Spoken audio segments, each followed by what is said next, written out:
have two briskets here, and believe me when I tell you, these things are fantastic. They make the best holiday sort of pot roasty thing. But there's a difference between the two briskets that I have.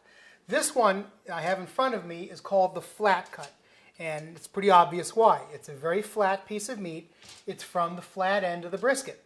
It costs about $4 a pound. As you can see, there's very little fat on it. This other very large one I have is the point cut. Well, it's not the point cut. It's a whole brisket, otherwise known as a packer brisket or a commodity brisket.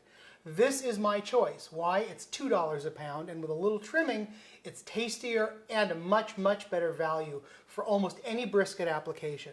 This flat cut is fine if you're going to brine it or cure it and make corned beef or pastrami or something like that out of it. But the problem with the flat cut is it has virtually no marbling in it.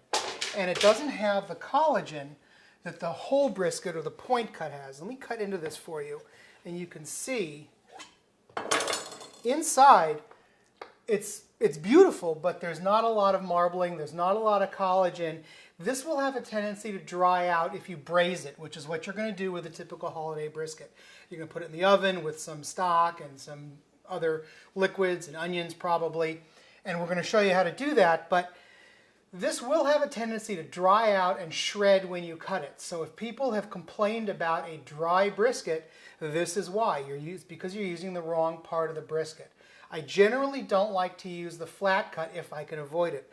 What I will probably do with this is grind it up for chili or make hamburger out of it, in which case it will be delicious. The meat has a lot of flavor, but it's not particularly juicy when it's cooked. And it can't be eaten rare because it is just too tough. It has to be cooked very, very well done, so it starts to fall apart. But again, because there's no marbling and very little collagen in there, it will tend to shred and taste dry.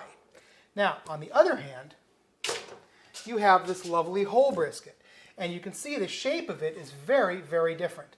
This end here is the same flat that we had on the other one. But here's the money end, right here, the point. The point actually has two different muscles with a big layer of collagen running between. What is collagen? It's a protein that will turn into a nice, basically meat jelly when you cook it. And you have to cook it to a certain temperature, about 190 to 200 degrees internally.